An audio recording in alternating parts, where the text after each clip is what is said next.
नमस्कार, आप देख रहे हैं प्रदेश का सबसे भरोसेमंद news channel India news Uttar Pradesh Uttarakhand. और शाम के 4 बज चुके हैं और 4 के चक्रव्यूह के साथ मैं हूं आपके साथ आयुष चित्रानी। आज एक बार फिर से उन बड़े मुद्दों को ग्राउंड जीरो की रिपोर्ट के साथ हम आप तक पहुंचाएंगे जिनका सीधा सरोकार आपसे है।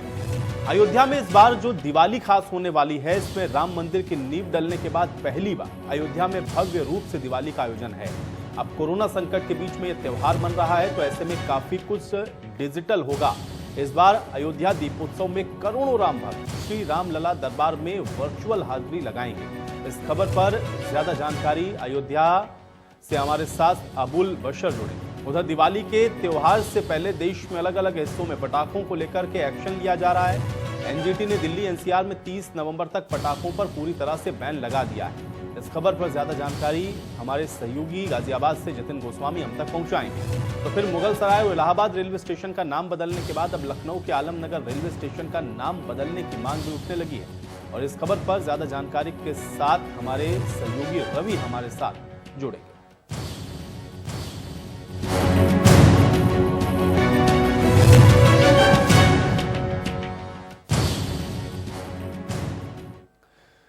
तो करीब 5 शताब्दी के इंतजार के बाद अब जबकि श्री राम जन्मभूमि मंदिर निर्माण का सपना पूरा होने जा रहा है, तो ऐसे में कोई भी श्रद्धालु राम दरबार में आस्था का दीप जलाने से वंचित न रहे, इसके लिए उत्तर प्रदेश सरकार ने सभी की सहभागिता को सुनिश्चित करने की व्यवस्था कर दी है। सीएम योगी आदित्यनाथ के आदेश पर एक वेब पोर्टल तैयार किया गया है, जिस पर लोग अब वर्चुअल अयोध्या महोत्सव में हिस्सा ले सकेंगे। अब दरअसल प्रदेश सरकार की तरफ से तैयार करवाया जा रहा यह अनूठा वर्चुअल दीपोत्सव प्लेटफॉर्म बिल्कुल रियल जैसा अनुभव देगा। पोर्टल पर श्री रामलला विराजमान की तस्वीर होगी, जिसके समक्ष दीप वर्चुअल तरीके से प्रज्वलित होगा। इस वेब पोर्टल में श्रद्धालु अपने भाव के अनुसार मिट्टी, तांबे, स्टील और किसी अन्य धातु के दीप स्टैंड का चयन कर सकेंगे। घी, सरसों अथवा तिल के तेल का विकल्प भी यहां पर होगा। और यही नहीं, श्रद्धालु अगर पुरुष हैं तो फिर पुरुष अथवा महिला होने पर भी महिला के वर्चुअल हाथ से ही वो दीपों को प्रज्वलित कर सकते हैं। इन सब की तैयारियां राज्य सरकार की तरफ से की गई हैं। तो कुल मिलाकर के इस बार वर्चुअल दीपोत्सव की वजह से दिवाली बेहद खास होने वाली है, क्योंकि घर बैठे ही अब आप दीपोत्सव में हिस्सा ले सकते हैं। लेकिन दर्शन जो होंगे वर्चुअल, वो किस तरीके से होंगे ये भी अपने आप में देखना होगा, क्योंकि भव्य इसलिए हम कह रहे हैं, राम मंदिर की नींव पड़ने के बाद ये दिवाली है। और ऐसे में अब इस दिवाली को और अधिक महत्वपूर्ण बनाने के लिए, ऐतिहासिक बनाने के लिए अब सरकार की तरफ से ये कवायद की गई है। इसमें जिस वेब पोर्टल का हम लोगों ने जिक्र किया है, इस वेब पोर्टल के अंदर तमाम वो जो चीजें हैं वो आपको उपलब्ध करवाई जाएंगी, जिसके माध्यम से आप इस दिवाली को घर बैठे मना सकते हैं, भगवान श्री राम की आराधना कर सकते हैं, पूजन कर सकते हैं। दीप प्रज्वलित करने के लिए भी उसके अंदर बाकायदा हर चीज को सेगमेंट वाइज बनाया गया है, ताकि आप अपनी श्रद्धा के अनुसार, अपनी सुविधा के अनुसार उन ऑप्शंस को ऑप्ट करके इस दिवाली को मना सकते हैं। आपको याद हो कि पिछली दिवाली भी इसी प्रकार से बेहद खास मनाई गई थी, लेकिन अब चूंकि पिछली बार कोरोना संक्रमण का काल नहीं था, इस वजह से जो दीपोत्सव था उसकी काफी रौनक भी देखने को मिली थी। भारी संख्या में लोग पहुंचे हुए थे अयोध्या, जिन्होंने दीपावली को धूमधाम के साथ मनाया था। लेकिन इस बार कोरोना संक्रमण के खतरे को देखते हुए राज्य सरकार की तरफ से वर्चुअली ये व्यवस्था की जा रही है कि लोग अपने घरों के अंदर ही बैठकर इस भव्य दीपावली का जो नजारा है वो देख भी सकें और उसको मना भी सकें। तो घर बैठे वर्चुअल दीपोत्सव में हिस्सा लेने के लिए एक वेब पोर्टल की तैयारी अब सरकार की तरफ से की गई है। इस वेब पोर्टल के माध्यम से कोशिश सरकार ये कर रही है कि आपको घर बैठे ही तमाम सुविधाओं को उपलब्ध करवाया जाए, ताकि आप घर बैठे ही वर्चुअल तरीके से अयोध्या की इस दीपावली को मना सकें, उसमें सहभागिता कर सकें, उसमें अपने भागीदारी को सुनिश्चित कर सकें। इसके लिए राज्य सरकार के आदेश पर यह वेब पोर्टल बनकर के तैयार हो गया है। तो इस बार भी ये दिवाली बेहद खास होने वाली है, क्योंकि अब एक अलग तरीके का अनुभव होगा। कोरोना काल के बीच में संक्रमण ना फैले, लोग फिजिकली किसी जगह पर ज्यादा एकत्रित ना हो, इसलिए वर्चुअल तरीके से सरकार आपकी श्रद्धा को ध्यान में रखते हुए इस वेब पोर्टल के माध्यम से ये तैयारी कर चुकी है कि कैसे आप इस बार जो दीपावली है उसका उत्सव घर बैठे वर्चुअली आप उसको मना सकते हैं, आप उसको देख भी सकते हैं और अपने सुविधा के अनुसार आप जैसे चाहें उस ऑप्शन को ऑप्ट करके वहां पर दीप दान भी कर सकते हैं, दीप भी जला सकते हैं। तो उसके लिए बाकायदा हर तरीके की व्यवस्थाएं इस पोर्टल के माध्यम से की जा रही हैं। लेकिन अब चूंकि दीपोत्सव भी होना है, तो ये कार्यक्रम भी अपने आप में बेहद महत्वपूर्ण रहता है। और इस बार चूंकि अब राम मंदिर की नींव भी रखी जा रही है, तो ऐसे में इस बार की जो दीपावली है वो ऐतिहासिक और बेहद खास रहने वाली है। तो दीपोत्सव का वर्चुअल जो कार्यक्रम है वो भी इन सब के बीच में बेहद महत्वपूर्ण रहेगा।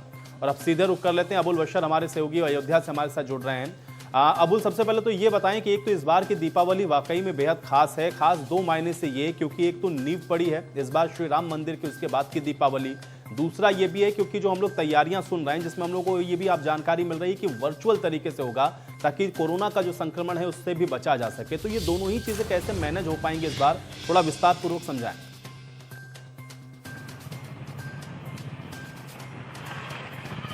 देखिए, बेहद ख़ास मौका है। मौका इसलिए है क्योंकि भगवान श्री राम के 14 वर्ष के वनवास के बाद जिस तरीके से दीपावली मनाई गई थी, ठीक उसी तरीके ये 500 वर्षों का वनवास था जो ख़त्म हुआ है और राम भक्तों की एक जो उम्मीद थी वो पूरी हुई है। तो इस बार अब भगवान श्री राम का भव्य मंदिर बन रहा है। उसके बाद अब ये पहली दीपावली पड़ी है जिसे राम भक्त एक उत्सव के तौर पर मनाना चाहते थे, लेकिन चूँकि कोविड के चलते तमाम तरीके की सावधानियां बरतना है। कोविड का जो दिशा निर्देश है उसका पालन करना है, जो प्रोटोकॉल है यानी सोशल डिस्टेंसिंग का ख्याल रखना है और भीड़ नहीं इकट्ठा करनी है। ऐसे में ज़िला प्रशासन ने कई तरीके की तैयारियां कर रखी है, जिसमें सबसे बड़ी चीज़ यह है कि उत्सव बेहद भव्य होगा, लेकिन उसमें भीड़ नहीं होगी। वर्चुअल तौर पर यह पूरा दीपोत्सव मनाया जाएगा, जिसमें जितने भी आयोजन होंगे उसमें चाहे अगर राम की पैड़ी को सजाने की बात कही जाए तो उसको भव्य तरीके से सजाया जा रहा है और इसकी पल पल की तस्वीर जिला प्रशासन तमाम सोशल मीडिया के तहत टीवी चैनल्स के जरिए इसका प्रसारण होगा। तो ऐसे में लोग पल पल की तस्वीरें देख सकेंगे। दूसरी तरफ जो इस बार दो बहुत खास चीजें हैं, उसमें जो आकर्षण का केंद्र होंगे, लेजर के जरिए आतिशबाजी होगी, यानी प्रदूषण ना फैले, वायुमंडल और वातावरण शुद्ध रहे, इसलिए लेजर के जरिए ये आतिशबाजी का इंतजाम किया गया है। दूसरी सबसे खास बात यह है कि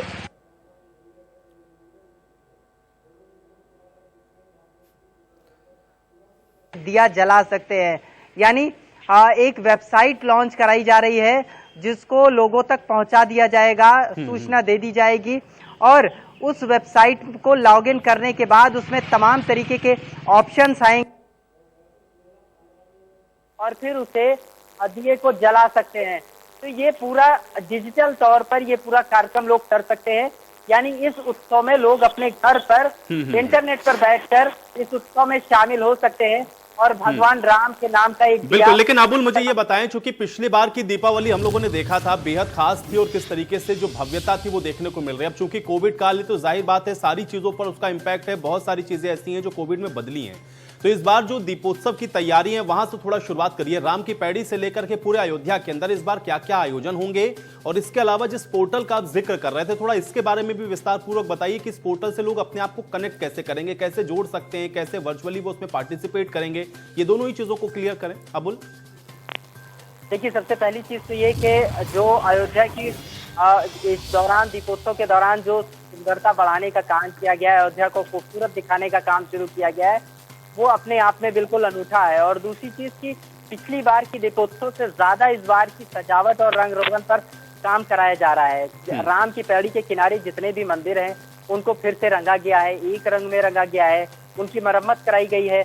जो राम की पैड़ी में जो सरयू जल का जो प्रवाह है उसको साफ सुथरा करके और उस पैड़ी का पानी साफ किया गया और उसका बहाव एक समान तौर पर वो बहे, इसलिए तमाम इंतजाम किए गए हैं और पैड़ी को सजाने का काम लगातार शुरू है।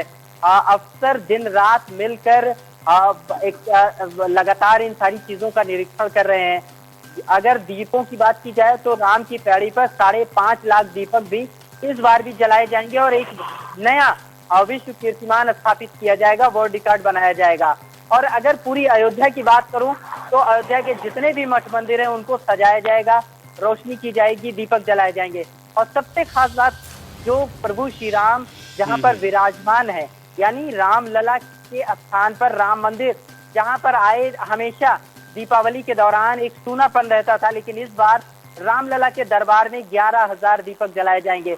तो ये सारी चीजें हैं, भव्यता में कोई कमी नहीं छोड़ी जा रही है, लेकिन जो भीड़ आने की बात है उसे नियंत्रित किया जाएगा। जिन लोगों को इनवाइट किया जाएगा वही लोग वहां पे कार्यक्रम में पहुंच सकते हैं, लेकिन उस पल के साक्षी हर कोई बन सकता है, टीवी के जरिए उस क्षण को देख सकता है, उसमें भागीदार हो सकता है, अपनी भागीदारी। ठीक है, चलिए अबुल, फिलहाल के लिए बहुत शुक्रिया हमारे साथ जुड़ने के लिए।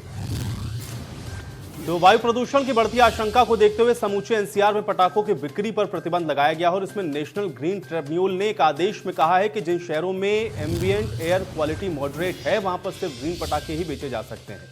अब एनजीटी के इस आदेश के साथ ही नोएडा, गाजियाबाद में भी पटाखों की बिक्री पर प्रतिबंध लागू हो गया है। अब देश के जिन राज्यों में एम्बिएंट एयर क्वालिटी खराब की श्रेणी में बनी हुई है उन राज्यों और शहरों में भी 9 नवंबर की मध्य रात्रि से लेकर 30 नवंबर की मध्य रात्रि तक पटाखों के इस्तेमाल और बिक्री पर प्रतिबंध से जुड़ा एनजीटी का आदेश लागू होगा। यानी कि अब जिन शहरों में एम्बिएंट एयर क्वालिटी मॉडरेट है वहां सिर्फ ग्रीन पटाखे ही बेचे जा सकते हैं और पटाखे जलाने के लिए सिर्फ 2 घंटे ही दिए गए हैं और यह आदेश एनजीटी की तरफ से अब जारी कर दिए गए हैं। और अब इस पर बातचीत करेंगे, जतिन का रुख कर लेते हैं। जतिन हमारे सहयोगी जुड़ रहे हैं। जतिन, सबसे पहले तो ये बताएं कि एनजीटी के जो आदेश आए हैं कैसे इसको देख पा रहे हैं और क्या आपको वाकई में लग रहा है कि इसका जो इंप्लीमेंट है वो बिल्कुल सख्त तरीके से होगा? क्योंकि हर बार हम लोग देखते हैं कि आदेश तो होते हैं लेकिन पटाखे उसके बावजूद भी छूटते हुए नजर आते हैं। तो इस आदेश को कैसे देख रहे हैं और कितना तैयार है प्रशासन इसको लेकर? देखिए, इसमें दो चीजें हैं। एक तरफ तो हमें प्रशासन को देखना है कि वो कैसे इसे मनवा पाता है। हालांकि दावा है कि पूरी तैयारी है, क्योंकि अब पहली बार नहीं हो रहा है। बीते सालों में भी जो पटाखे हैं उन पर रोक लगाई गई थी, लेकिन हाँ, बीते सालों में ये देखा गया था कि लोगों ने नियमों का भरपूर उल्लंघन किया था और दिवाली के अगले दिन की सुबह जो थी वो रोड पर ऐसे आई थी जैसे मानो कोई कूड़े का ढेर लगा हो। प्रशासन के लिए उन पटाखों को रोड से हटाना, उसके जो मटेरियल है जले हुए, उसको हटाना एक बड़ी चुनौती बन गया था। दूसरी जो बात है वो है लोगों की जागरूकता, कि वो कितने जागरूक हैं। तो ऐसे में प्रशासन एक कैंपेन जरूर चला रहा है कि लोगों को जागरूक किया जाएगा और साथ ही साथ एनजीओज की मदद ली जा रही है। और क्योंकि इस समय ऑनलाइन क्लासेस चल रही हैं तो टीचर्स भी अपने स्टूडेंट्स को ऑनलाइन क्लासेस में इस बात के लिए जागरूक करेंगी कि पटाखे ना ही चलाएं तो ज्यादा बेहतर है, क्योंकि हवा जो है वो काफी जहरीली हो गई है। मैं तस्वीरें भी आपको दिखा देता हूँ गाजियाबाद की इस समय का क्या सूरत हाल है। आप देखिए, जो हालात है आपको साफ तौर पर इस बात का इशारा दे देंगे कि अभी भी जो धुंधलापन है वो इस समय भी छाया हुआ है। एयर क्वालिटी इंडेक्स जो है वो लगातार जो है खतरनाक स्थिति में बना हुआ है, 484 है। और आंकड़ों के मुताबिक गाजियाबाद लगातार बार बार टॉप 2 ऐसे शहरों में आ रहा है जो सबसे ज्यादा प्रदूषित है। तो कुल मिलाकर दिल्ली एनसीआर सबसे ज्यादा खतरनाक जोन है, उसमें और ज्यादा जागरूकता की भी जरूरत है और इसके अलावा और ज्यादा प्रशासन की सख्ती की भी जरूरत है। अब देखना ही होगा कि क्या बीते सालों जैसा दोबारा रिपीट होता है या प्रशासन कुछ ऐसा काम कर पाता है कि पटाखे ना के बराबर जलें। और अगर जले भी तो ग्रीन पटाखों की क्योंकि बात कही गई है, तो निश्चित है अगर वही पटाखे बिकेंगे, चोरी छुपे दूसरे पटाखे नहीं बिकेंगे, अवैध पटाखे नहीं बिकेंगे, तो वो संभव हो सकता है। लेकिन वो भी प्रशासन के लिए बड़ी चुनौती है कि ऐसे पटाखे ना बिकें। हालांकि रेड लगातार की जा रही है। जी जतिन, ये बताएं, चूंकि हर साल इसी तरीके की समस्या होती है और खासतौर से दीपावली से पहले हम लोग देखते हैं कि बड़े आदेश होते हैं, जिसका जिक्र अभी आप भी कर रहे थे कि पिछली बार की भी दिवाली की अगली सुबह की तस्वीरें याद हैं, सबके जहन में है। आप जब ये कहा जा रहा है कि सिर्फ ग्रीन पटाखों की ही जो मैन्युफैक्चरिंग है वो होगी या उसको ही जलाने के आदेश हैं, तो क्या प्रशासन पहले से ये व्यवस्थाएं नहीं करता है कि कम से कम ऐसे पटाखे जो कि प्रदूषण को फैला रहे हैं उसकी मैन्युफैक्चरिंग पर ही रोक लगाई जाए? अब जिन लोगों ने पटाखे पहले से खरीद लिए हैं, जिनके पास ऑलरेडी स्टॉक है, क्या आपको लग रहा है कि बड़ी चुनौती होगा उन सबको रोक पाना? क्योंकि अगर लोग इतने अवेयर होते तो मुझे लगता है नियम की जरूरत नहीं होती। जैसे बिल्कुल, देखिए, वो लोग सबसे ज्यादा मुश्किल पैदा करते हैं जो पहले से पटाखे खरीद कर रख लेते हैं या फिर उनके पास पिछले सालों का जो स्टॉक है पटाखों का वो मौजूद रहता है। और अमूमन हम देखते हैं कि लोग पूरे साल अपने पास पटाखों का स्टॉक इसलिए रखते हैं क्योंकि दिवाली के अलावा भी ऐसे कई ओकेजन आते हैं जिनमें वो पटाखों का इस्तेमाल करते हैं। लेकिन क्योंकि दिवाली के आसपास की आबो हवा इस तरह की हो जाती है कि वो सही नहीं होती है, सेहत के लिए खराब होती है, इसलिए एनजीटी ने ऐसा फैसला निश्चित तौर पर लिया, लोगों की सेहत के लिए लिया। बिल्कुल आप सही कह रहे हैं कि उन लोगों से पार पाना प्रशासन के लिए एक बड़ी चुनौती होगी। जहां तक तैयारियों की बात है तो हमने पिछले 1 महीने में देखा कि गाजियाबाद का फरूख नगर वो इलाका है जहां पर पटाखों का निर्माण होता है और वहां किसी को लाइसेंस नहीं दिया गया था, लेकिन फिर भी वहां पटाखे बन रहे थे। 2 करोड़ के पटाखे वहां से हाल ही में जब्त किए गए थे। उसके अलावा भी 3 से 4 बार छापेमारी की गई है जिसमें पटाखे जब्त किए गए हैं। कल भी 15 लाख के पटाखे गाजियाबाद के शहर कोतवाली इलाके से जब्त किए गए थे। तो कुल मिलाकर कार्रवाई लगातार जारी है, लेकिन ये कार्रवाई न जाने क्यों नाकाफी साबित होती है अंतिम दिन पर। तो दिवाली का दिन है, चुनौती बड़ी है, उस चुनौती से पार पाना बेहद जरूरी है, क्योंकि इस बार चुनौती बड़ी इसलिए भी है, एक तरफ कोरोना काल है, उससे देश जूझ रहा है, जमीन पर काफी मुश्किल है, और लेकिन आसमान की आबो हवा इस जहर से, जो स्मोक का जहर उससे खराब हो चुकी है। पराली पहला कारण है, लेकिन अगर पटाखे जले तो निश्चित तौर पर दम घोटू हवा में सांस लेना आपातकाल जैसा होगा, और वो मुश्किल सबके लिए होगी। तो लोगों को भी जागरूक होना बेहद जरूरी है। जी बिल्कुल। लेकिन अब जतिन आते हैं तैयारियों के ऊपर, थोड़ा मुझे ये बताएं, क्योंकि ये बात तो सबको ज्ञात है कि लोग मानते नहीं है, इसलिए प्रशासन सख्ती करता है और इस वजह से भी वो अपनी व्यवस्थाओं को कर रहा है। लेकिन पिछली बार जो तस्वीरें बनी थी, क्या प्रशासन ने उससे कोई सबक लिया है, या आपकी कोई अधिकारियों से बातचीत हुई हो, कोई नया प्लान उनके जहन में? क्योंकि कोरोना का भी आपने जिक्र किया, जाहिर बात है कि जिनको सांस वाली संबंधित बीमारियां हैं या जो कोरोना से ग्रसित हो गए हैं लोग, उनके लिए एक बहुत बड़ी समस्या है, या उनके लिए भी जो इन सारी चीजों से अभी जूझ रहे हैं। तो क्या कोई नया प्लान है गाजियाबाद प्रशासन के पास कि वो इन सारी चीजों को रोक पाए, या पिछले साल से कुछ कंटेन कर पाए, कम हो पाए? क्या कोई व्यवस्था बता पाए कोई अधिकारी की कैसे रोकेंगे और कैसे इस पर लगाम लगाएंगे? जतिन, देखिए, प्रशासनिक अधिकारी पिछले सालों वाला ही दावा कर रहे हैं कि अलग अलग टीमें जो हैं वो बना दी जाएंगी। थाना स्तर पर ये जिम्मेदारी होगी कि किसी भी इलाके में जो बगैर टाइम है, जो निश्चित समय है, उसके अलावा पटाखे ना चलें, उसके लिए जुर्माना लगाया जाएगा। ये साफ तौर पर पहले से है। हालांकि किसी तरह की नई इम्प्लीमेंटेशन या नया कोई प्लानिंग अभी तक नहीं सामने आया है, लेकिन सख्ती जरूर पहले के मुकाबले ज्यादा कही जा रही है। इस बीच जिला अधिकारी गाजियाबाद ने भी एक अलग से अभियान चलाया है, जिसमें सिर्फ और सिर्फ ये देखा जा रहा है कि कौन लोग लापरवाही कर रहे हैं मास्क पहनने में। तो वही टीम, क्योंकि वो सीओ के नेतृत्व में वो टीम बनी है, वही टीम इस बात का भी ख्याल निश्चित तौर पर रखेगी कि पटाखे जो हैं वो कम से कम चलें। और इसके अलावा दूसरा फैक्टर ये है कि ये तो सख्ती की बात हुई, जागरूकता भी जिला प्रशासन फैलाएगा तमाम जगहों पर, और स्कूल के जो टीचर्स हैं उनके माध्यम से बच्चों तक ये बात पहुंचाने की कोशिश की जाएगी, ऑनलाइन क्लासेस से और दूसरे वर्चुअल माध्यम से, कि किसी तरह से भी पटाखे ना जलाए जाए तो सबसे बेहतर, सबका भला है। जी चलिए जतिन,